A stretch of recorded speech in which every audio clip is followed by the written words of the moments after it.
All right, everyone, we're back. And just for clarification, this is part 2 of the study, but I really want, before we start chapter 8 of Jeremiah, I want to touch on what I kind of got cut off because we have limited time of 40-minute sessions with this Zoom meeting.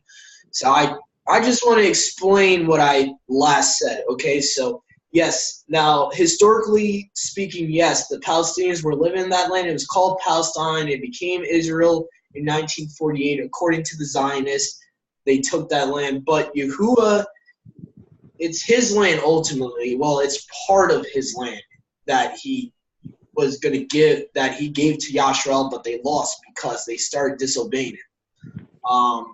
And actually, I have reason to believe it wasn't just what we know as Israel today was much bigger, the set-apart land. Most likely, it was a lot larger because the land of Canaan stretched out a lot farther than that. They also dispossessed Moab. I mean, if you really want to get technical with it, it's a lot more land. They dispossessed Moab, the Hittites, the Perizzites, so a whole bunch of people. So the total amount of land that they were given by Yahuwah the Father was a lot bigger than what you see over there today. So I just wanted to explain that, but I know I said a lot before that I was just trying to give you guys a history lesson just so you were in the know, so you're not ignorant of that. Basically, my beliefs on the 1948, Yahuwah used it for prophecy, but not in the way that you're taught. He used it for prophecy. I'll put it that way.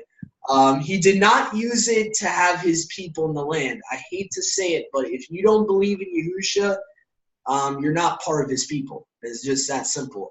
Paul says you're the seed of Abraham by believing in Messiah. That's the requirement. I hate to say it. Doesn't matter if you're ethnically Israel, ethnically Yashrael, if you believe in that Judaism makes you Yashrael, no, it doesn't. I'm sorry. You can believe. Only if you follow Torah. If you follow the Torah and live the right way, and also have the testimony of the Son, Yahusha, HaMashiach. Yeah, I would say even like straight up Torah observing people there. If you don't have belief in Messiah, you're even disqualified. So you have to believe in Yahusha. You have to. Let me give some scriptures.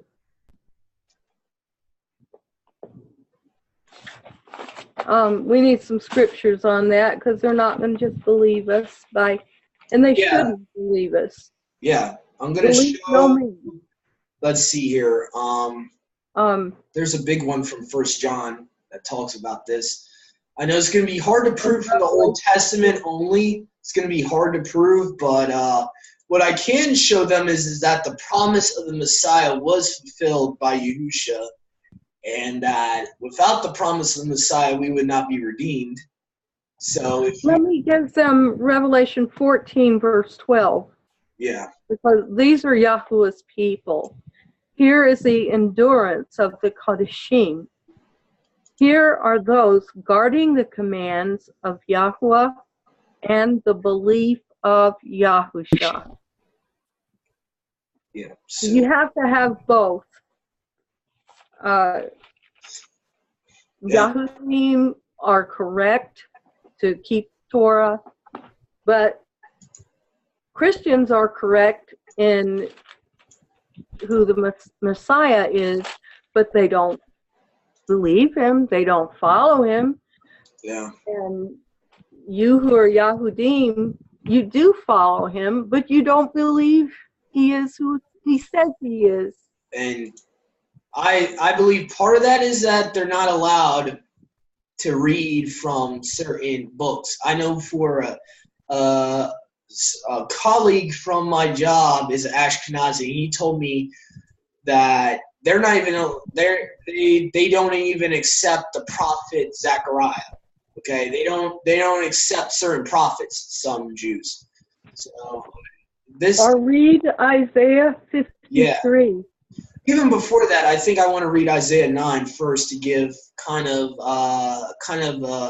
to show that this is one of the biggest evidences to show that he is the Messiah. Isaiah chapter 9 verse 7 says, let me see here. No, it's verse 6 of Isaiah 9. For unto us a child is born, unto us a son is given. The government shall be upon his shoulder, and his name shall be called Wonderful Counselor, the Mighty Elohim, the Everlasting Father, the Prince of Peace. Now, there's only one person that fulfilled that. I mean, there's only one person that fulfilled the Mighty Elohim, the Everlasting Father, and that would be Yahusha. So, the Prince of Peace. Now, if I go to Isaiah 53, like Sister Shushan just said, this one is pretty undeniable. Let's see. Let's start at verse 3. He is despised and rejected of men, a man of sorrows, acquainted with grief. And we hid as it were our faces from him. He was despised, and we esteemed him not. Surely he has borne our griefs and carried our sorrows, and we did not esteem him. Stricken, smitten of Elohim, or of Yahuwah, and afflicted, but he was wounded. Now, verse 5 is the smoking gun for me. But he was wounded or pierced for our transgressions. Only one person that has lived on this earth has fulfilled that. He was bruised for our lawlessnesses. The chastisement of our peace was upon him. With his stripes we are healed. So only by his stripes we are healed. And I can't emphasize that anymore. And it says, and then it goes on to talking about as sheep we have strayed away. Yahuwah laid on him the lawlessness of us all. So if you read Isaiah 53, 3-7, or 3-6 in context, Yahusha is the only one that could have fulfilled that. Please read the whole chapter, because I guarantee you your rabbis have not read this with you. No. They will not read. Also, I want to also include chapter 7, verse 14 is another big one I really like. Isaiah 7:14 says, Therefore Yahuwah himself shall give you a sign. Behold, a virgin shall conceive, bear a son, and shall call his name Emmanuel. Now, to understand the significance of this, we have to understand what Emmanuel means when we pick apart this name. It's a compound name. It means Elohim is with us. Okay, so it's basically saying that Yahuwah himself is going to give you a sign, the sign of the Messiah. A virgin shall conceive and bear a son.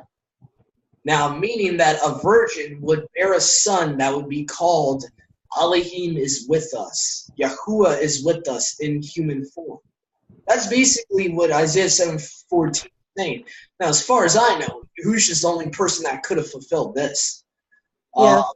He was born of a virgin, and many times he said to his disciples, if you see me, you've seen the Father. Elohim with us. I mean, it's uncanny how much he's fulfilled these prophecies in Isaiah. And I believe that's why your rabbis in Judaism don't want you reading this. They don't want you realizing that the Messiah has come. He's going to come again. It's a second coming, not a first coming. That's another deception in Judaism, and not just in Judaism, it's in Islam. They say that the true Messiah has not came yet.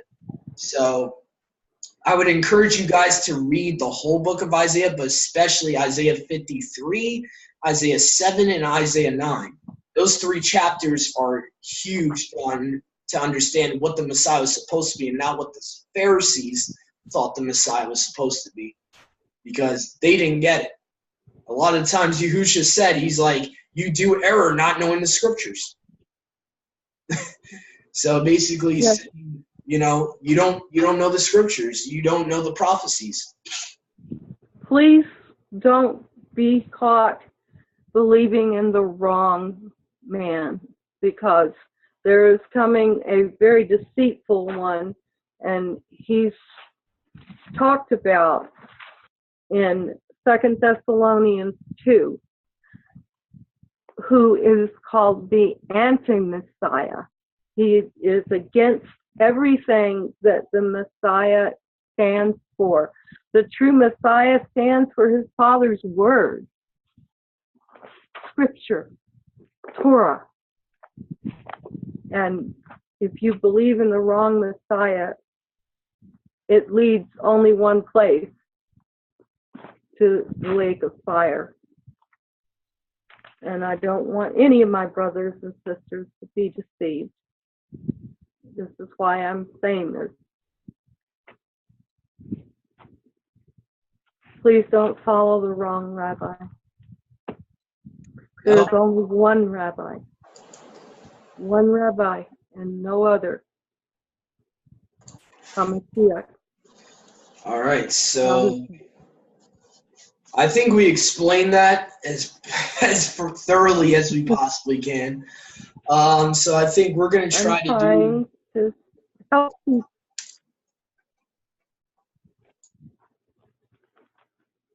What, Doug?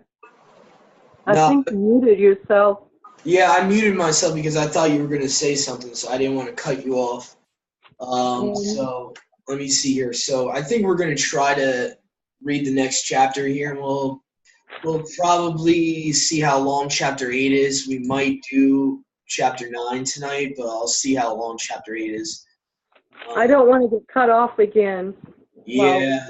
Yes, I think we might just do chapter. Oh, I got cut off again. This is chapter 8 because we want to discuss it and we don't want to get cut off. Yeah. And I think chapter 8 has something to do with Yahusha too, if I'm not mistaken. I'll have to see here, but I think it might have a messianic prophecy in this chapter. I'm not too sure. Let me see here. Let me go to, I'm going to stick with the restored name King James. Let me go to share screen so we can start this up. And see here. All right, here we go. Okay. Chapter 8 of YaramYahu. Moreover, Yahuwah said unto me, take you a great scroll and write it with a man's pen concerning Mahar Shalahash Baz. And I took unto me a faithful my bad. It's supposed to be Jeremiah 8. My bad. I got caught up with Isaiah. My bad about that. At that time, says Yahuwah, Jeremiah chapter 8, verse 1, they shall bring out the bones of the kings of Yehuda, and the bones of his princes, and the bones of the priests, and the bones of the prophets, and the bones of the inhabitants of Jerusalem out of their grave. And they shall spread them before the sun and the moon and all the hosts of heaven. Interesting. Interesting. Whom they have loved. Here we go. Of whom they have served. So they've served the Malachim. They've served the sun and the moon instead of Yahuwah. And after whom they have walked, and whom they have sought, and whom they have worshipped. They shall not be gathered, nor be buried. They shall be done upon the face of the earth. Death shall be chosen rather than life by all the residue of them that remain of this evil family, which remain in all the places where I have driven them, says Yahuwah of armies. Moreover, you shall say unto them, thus says Yahuwah, they shall fall and not arise, they shall turn away and not return. Why then is the people of Jerusalem slidden back by perpetual backsliding? They hold fast to deceit. They refuse to return. I hearkened and heard, but they spake not aright. No man repented him of his wickedness, saying, what have I done? Everyone turned to his course, and as the horse rushes into a battle. Yea, the stork in the heaven knows her appointed times, and the turtle and crane and swallow observe the time of their coming. But my people know not the judgment of Yahuwah. How do you say we are wise in the law of Yahuwah? Oh, one of my favorites. How do you say we are wise and the law of Yahuwah is with us? Lo, certainly the lying pen of the scribes has made it falsehood. Now, obviously, this is alluding to them changing the scriptures, hiding the fact that we should be keeping the law. I mean, you can go so many aspects on that verse. The wise men are ashamed. They are dismayed and taken low. They have rejected the word of Yahuwah, and what wisdom is in them. Therefore I will give their wives unto others, and their fields to them that shall inherit them. For everyone from the least even unto the greatest is given to covetousness. From the prophet even unto the priest everyone deals falsely. For they have healed the hurt of the daughter of my people slightly, saying, peace, peace, where there is no peace. Were they ashamed when they had committed abomination? Nay, they were not at all ashamed, neither could they blush. Therefore shall they fall among them that fall in the time of their visitation. They shall be cast down, says Yahuwah. I will surely consume them, says Yahuwah. There shall be no grapes on the vine, nor figs on the fig tree, and the leaf shall fade, and things that I have given them shall pass away from them. Why do we sit still? Assemble yourselves, and let us enter into the defended cities, and let us be silent there. For Yahuwah our Elohim has put us to silence and given us water of gall to drink. Oh boy, here we go. Where have we heard this before? Gall to drink. Well, if you look in the book of Psalms, that's supposed to be a requirement of the Messiah. So Yahusha was given the cup that we were supposed to drink. Very interesting. And, that could even go as a requirement for being the Messiah. And you read in the book of Psalms that David prophetically, pointing to this future Messiah, said, they have given me gall to drink. And so that's another requirement that Yahusha fulfilled. So any non-Messianics listening, that's another fulfillment that was fulfilled in the New Testament that's from the prophets, book of Jeremiah. That was Jeremiah 8:14. We looked for peace, but no good came, and for a time of health, and behold trouble. The snorting of his horse was heard from Dan. The whole land trembled at the sound of the neighing of his strong ones, for they are come, and have devoured the land, and all that is in it, the city and those that dwell therein. For behold, I will send serpents, cockatrices among you, which will not be charmed, and they shall bite you, says Yahuwah. When I would comfort myself against sorrow, my heart is faint in me. Behold, the voice of the cry of the daughter of my people because of them that dwell in a far country. Is not Yahuwah in Zion? Is not her king in her? Why have they provoked me to anger with their graven images and with their strange vanities? The harvest is past, the summer is ended, and we are not saved. For the hurt of the daughter of my people am I hurt? I am black, astonished, have it taken hold of me. Is there no blame in Gilead? Is there no physician there? Why then is not the health of the daughter of my people recovered?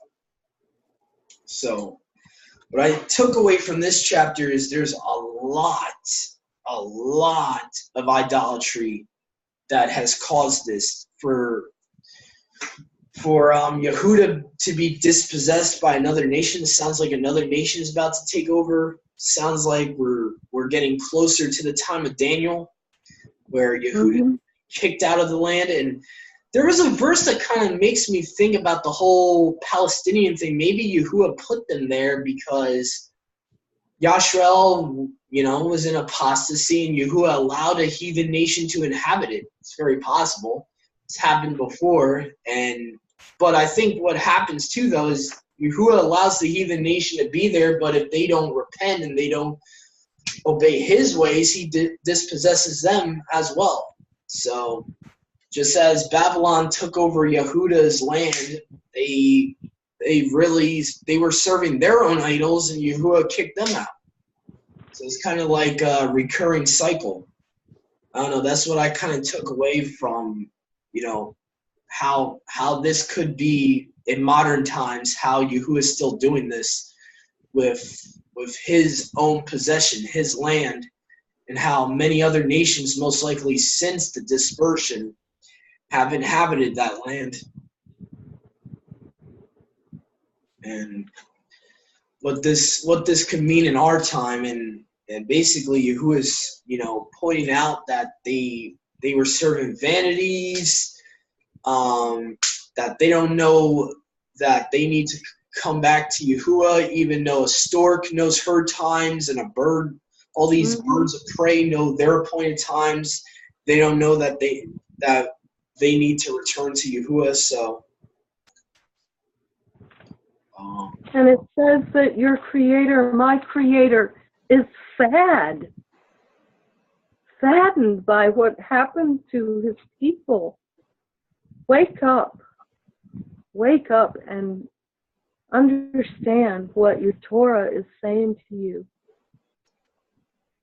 Because you need to keep your Torah, but you also need to love Yahusha, for he is your Savior. He's my Savior.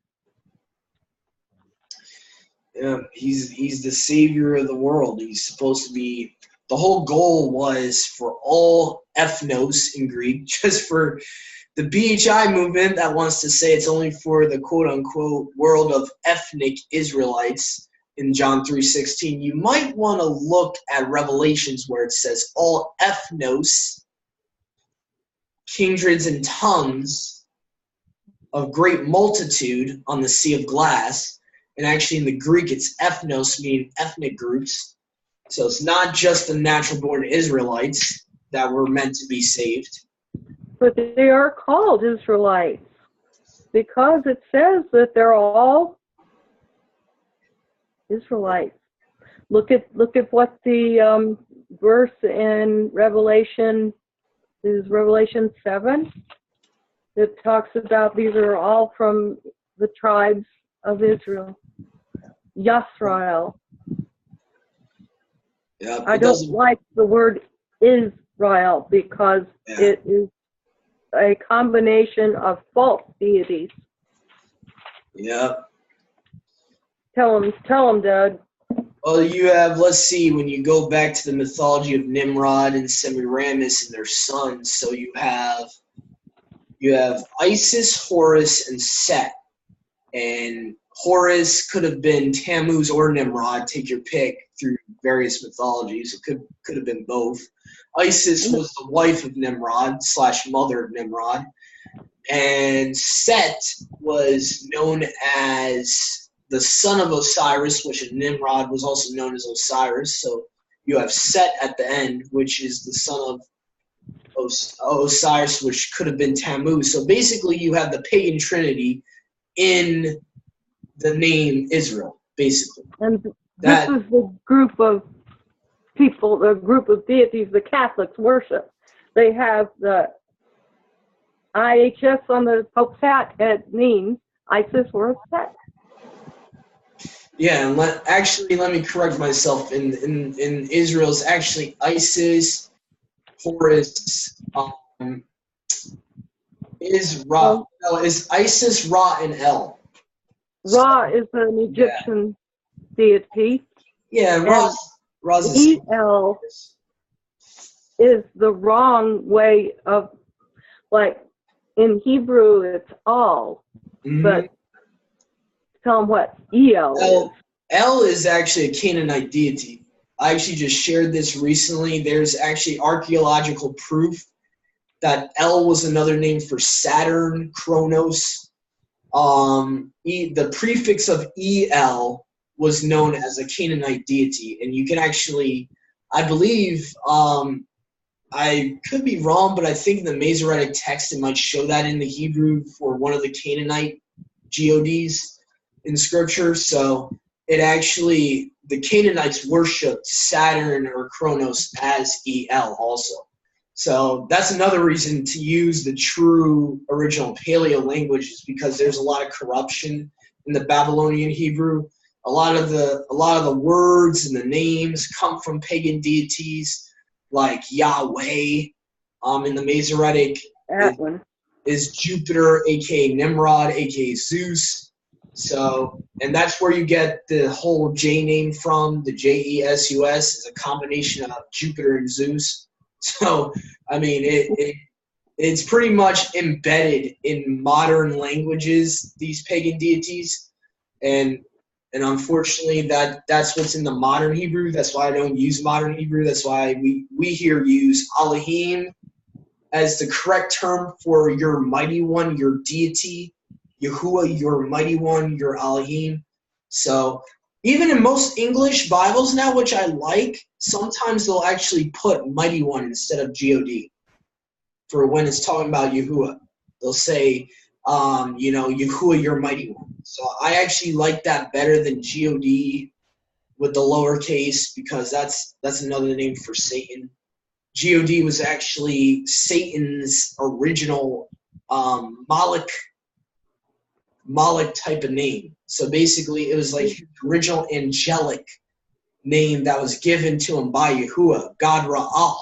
So if it's a shortened name to his name. So that's why you see in every English translation, G-O-D. In the beginning, G-O-D created heaven and earth, because when you do research on the Freemasons, all that, they believe God Ra'al is the architect of the universe.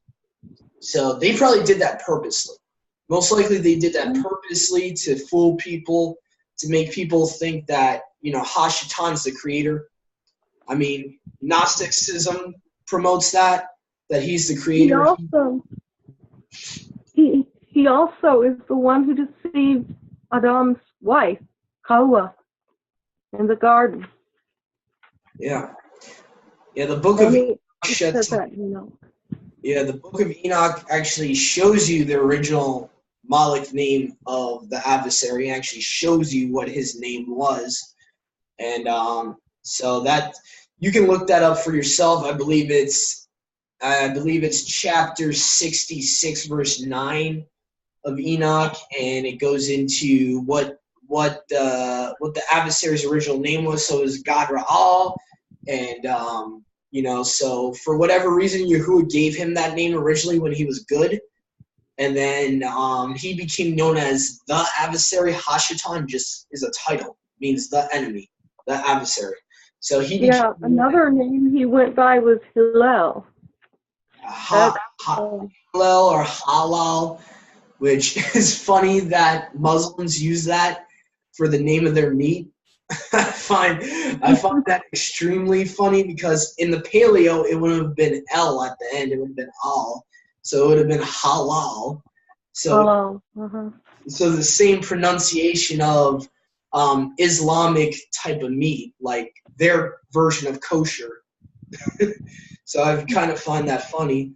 But that was another name given. So I think when he deceived Adam and Eve, he became known as Halal. It was kind of like his fallen name in a way. It was kind of like when he became bad, that became his name. So, but he still has people worshiping him by his original name, God. So he still has people saying, "Oh, in God we trust" on the $1 bill. You have the Eye of Horus on the $1 bill, which later in the occult, they use that from Egypt for Gadriel himself. And it's known in the Illuminati as the Eye of Lucifer, even though that's not his name. They still use it for him.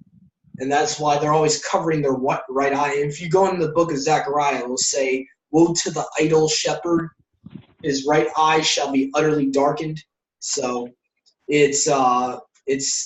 they're basically paying homage to Gadriel with that on the $1 bill. And so they're also on the opposite side, they have the phoenix, which points to Nimrod, Osiris. It's not an eagle. It's not a bald eagle. It's a phoenix. Manly P. Hall, who actually was one of their founding fathers of Freemasonry, admitted that it's a stylized phoenix. He was the one that came out with that. So I'm not making this stuff up. Like, Freemasons themselves tell you that it's not a bald eagle on the $1 bill. So the reason the $1 bill says "In God we trust" is because GAD, GOD, GAWD in some pronunciations was a Canaanite deity of fortune, which Hashatan usurped that identity also, that he is the deity of fortune. He's the deity of money. That's why in the book of Matthew, you'll see in Matthew chapter 4, he says to Yahusha, I'll give you the kingdoms of the world. I'll give you all the riches. Just worship me. That's all you got to do.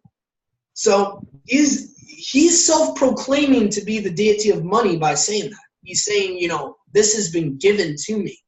All this has been given to me, and if you bow down and worship me, I'll give it to you.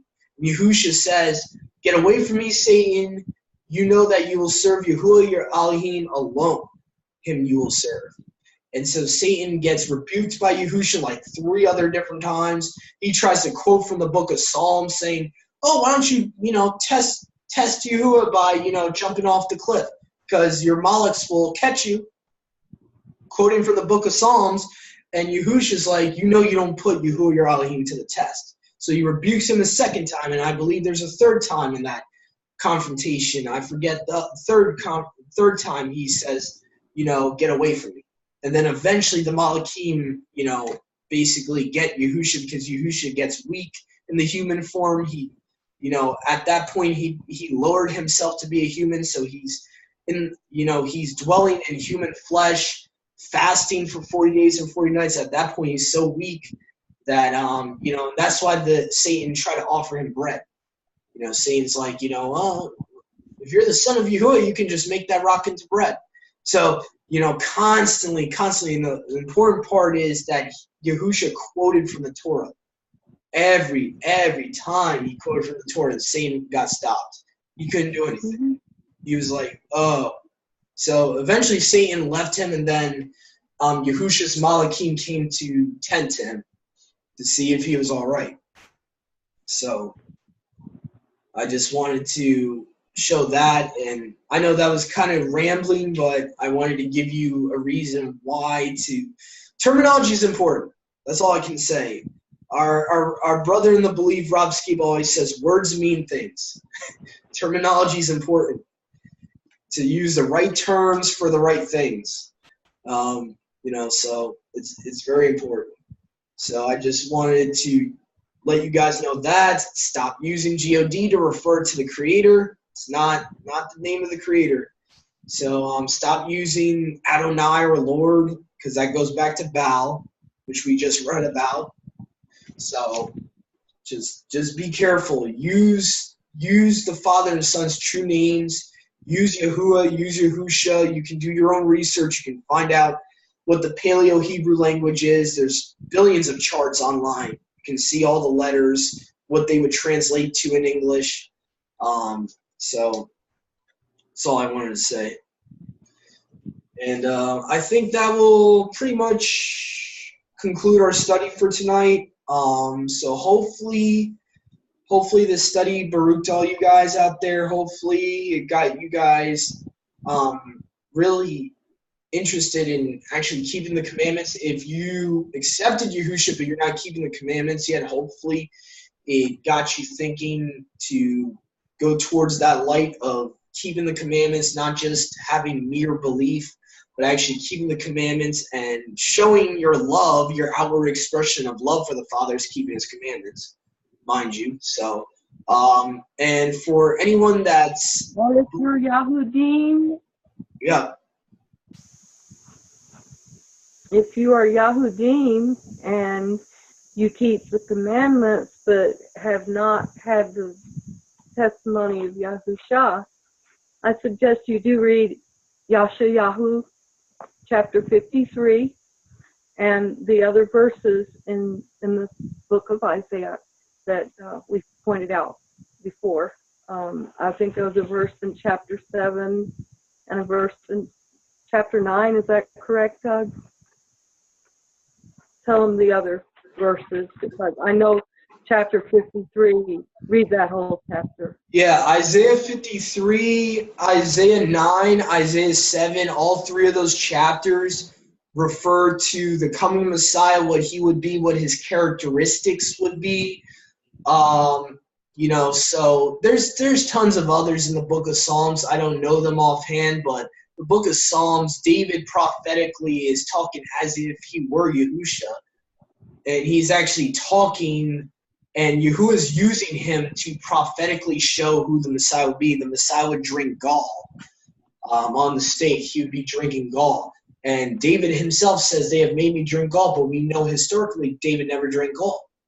So why is he saying that? So there's a lot of hints, even in the book of Psalms, what the Messiah would be, what he would do. Also, there's verses talking about that Yahuwah has made their table a stumbling block, and you see that being re-instanced in the New Testament. So I would just encourage them to start at Isaiah 9, Isaiah 7, Isaiah 53. Start it there, and then branch out more into the Old Testament, where you'll see Moses saying, the one that comes after me, you will listen to. And Moses is even prophesying about Yahusha, because Yahusha, son of Nun, has the same name as Yahusha. His name's not JC. So that's even prophetically pointing to Yahusha being the Messiah, because of the names of the two guys that Yahusha has a combination of Yahusha, son of Nun's characteristics with Yahusha, son of Yahozadek, the high priest. So those two Yahushas, actually, he has both of their characteristics. If you read Zechariah 6:11-12, that's a key one. Just going there. So, yeah, I was trying to fit it in because it's already showing we're about to get cut off in less than a minute. So thank you guys for joining us. It was our pleasure